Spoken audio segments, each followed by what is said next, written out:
Trump प्रशासन गुस्से में है कि आप ब्रिक्स की मीटिंग अमेरिका की धरती पे कर रहे हो। हालांकि यूएन की साइडलाइन पे आप कोई भी मीट कर सकते हो, किसी को बुला सकते हो, वो इलीगल नहीं है। लेकिन ब्रिक्स के मंत्रियों की मीटिंग यूएन के साइडलाइन पे करना, ये अमेरिका को रास नहीं आया और आज काफी बड़ी हेडलाइंस भी है कुछ अंग्रेजी के प्रमुख दैनिकों के अंदर इसके ऊपर। मुझे लगता है जो हो रहा है, हम बात तो कह रहे हैं, लेकिन सीधी बात कहने से बचते हैं और ऊपर से हम किसी को प्रोवोक भी कर रहे हैं। तो शायद इंडिया एक डबल गेम खेल रहा है और यहाँ पे इंडिया ने एक बहुत बोल्ड और करेजियस स्टेप लिया है ब्रिक्स की मीटिंग को बुलाने का। फॉरेन मिनिस्टर सबके शामिल हुए। ये छोटा कदम नहीं है, इसको विदेश नीति के हिसाब से बहुत बड़ा कदम समझा जाना चाहिए। लेकिन हम पाकिस्तान और अमेरिका का नाम नहीं ले सकते उस कॉन्टेक्स्ट में जाकर।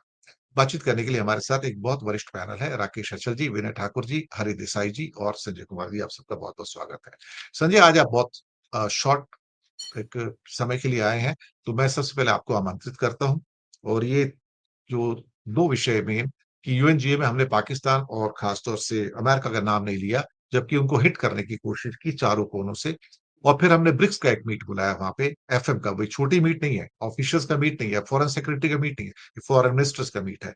And it carries lot of importance as far as international diplomacy is concern, and you are conducting it in the USA, which probably is not loved and liked by Trump administration. Dr. Sanjay Kumar.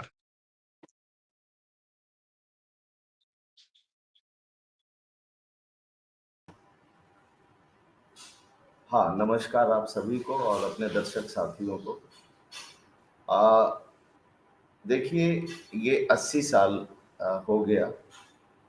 United Nations को 1945 में establish हुआ था और इस बार का जो theme है वो यह रखा गया है, better together 80 years and more for piece, human rights and development.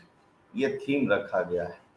कमाल की बात है कि 80वें साल सबसे ज्यादा पूरे विश्व में अगर देखा जाए तो अनरेस्ट है, पीस जैसी चीज नहीं है।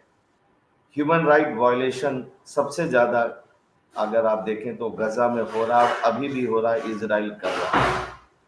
और डेवलपमेंट के नाम पर आप देख ही रहे कि जिस प्रकार से अफरा तफरी ट्रंप महोदय ने मचाया है पूरे दुनिया में डेवलपमेंट के नाम पर, मेक अमेरिका ग्रेट अगेन मागा के नाम पर, वो पूरा का पूरा तार हो गया। तो जो कोऑपरेशन जो होना चाहिए, जो एक इंटरनेशनल कोऑपरेशन होना चाहिए among the countries for all these three ingredients, मतलब that is very much in jeopardy. तो ऐसे कंडीशन में यह थीम रखना, क्या लगता नहीं कि अब यूनाइटेड नेशंस जो है वो अभी केवल एक फॉर्मल ऑर्गेनाइजेशन बनकर रह गया है और इसका जो एक रोल होना चाहिए जो पहले होता था, खास तौर से वर्ल्ड पीस के मामले में, कॉपरेशन के मामले में, विशेष तौर से ह्यूमन राइट्स के मामले में, तो इसकी एक वक्त होती थी, वो वक्त धीरे धीरे खो चुका है या खो रहा है। और इसके लिए रिस्पॉन्सिबल कोई दूसरा नहीं है, अमेरिका स्वयं है। दूसरी चीज, देखिए, ये हर वार्षिक अधिवेशन हर बार होता है, सितंबर में ही होता है यूनाइटेड नेशन जनरल असेंबली की, तो वो वही हो रहा है, एक जनरल कवायद है, ये वही है। लेकिन यह उम्मीद करना कि यहाँ से कुछ बहुत सारी चीजें बदल जाएंगी, मुझे लगता है बेमानी है। तीसरी चीज जो आपने ब्रिक्स की बात की कि भारत ने ब्रिक्स की मीटिंग फॉरेन मिनिस्टर्स की बुलाई, निश्चित तौर पर मुझे लगता है कि एक करेजियस कदम है और इसकी सराहना की जानी चाहिए। कहीं ना कहीं भारत परेशान तो है ट्रंप के कदमों से, उनके निर्णय से, उनके पॉलिसी से भारत को परेशानी है और भारत कोई ना कोई रास्ता निकालने की कोशिश कर रहा है जिससे कि लोग डरपोक या दब्बू या कमजोर न समझे। और शायद उसकी ये मानगी थी कि न्यूयॉर्क में और वहीं उसी की धरती पर यूनाइटेड नेशंस में ब्रिक्स की समिट बुलाई गई, तो शायद एक प्रकार से प्रीएम्प्टिव जो तैयारी होती है उसके लिए भारत ने अपनी की है कि अगली बार जो अगले बरस जो ब्रिक्स की मीटिंग होगी उसमें शायद एजेंडा सेट करने की बात होगी भारत की तरफ से। तो ये कुछ चीजें तो हैं जो मुझे भी लग रही हैं। लेकिन दुखद पहलू यही है कि देखिए, जिस यूनाइटेड नेशंस में भारत की तूती बोलती थी पहले, खास तौर से जब भारत और पाकिस्तान के रिश्ते तब भी ठीक ठाक थे, लेकिन भारत ने कभी भी नाम लेने से नहीं चूका, पाकिस्तान का नाम हमेशा लेता था यूनाइटेड नेशंस में भी कि आतंकवादी देश है और इसके खिलाफ कार्रवाई होनी चाहिए।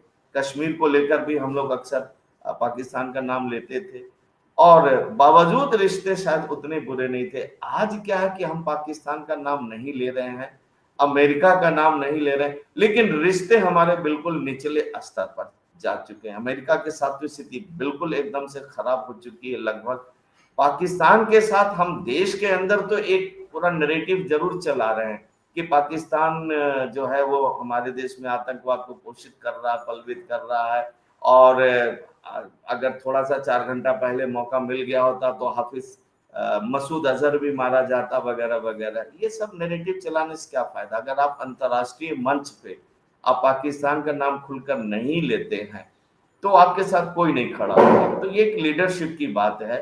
तो मोदी जी की लीडरशिप जो है अंतर्राष्ट्रीय मंच पे लगातार धूमिल पड़ते जा रही है, मैं जो समझ पा रहा हूँ। आप राष्ट्रीय स्तर पर या इंटरनल लेवल पे आपकी लीडरशिप को, चाहे आपके जो तमाम जो बिल्कुल ब्लाइंड सपोर्टर है जिस रूप में रखे, लेकिन इंटरनेशनल लेवल पे आपकी लीडरशिप में वो धूमिल नजर आ रहा है। It is getting blurred day by day, और अब आपको शायद उस तरीके से नहीं देखा जा रहा है जिस तरीके से पहले देखा जाता था। क्यों?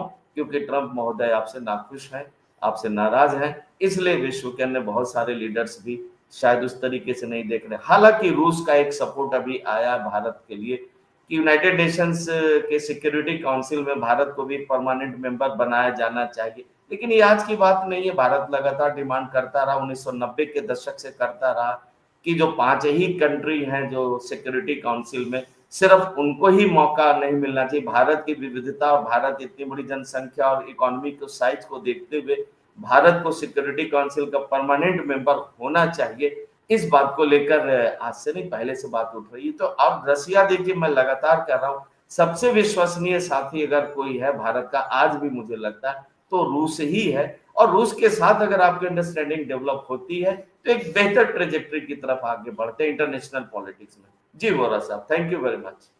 बहुत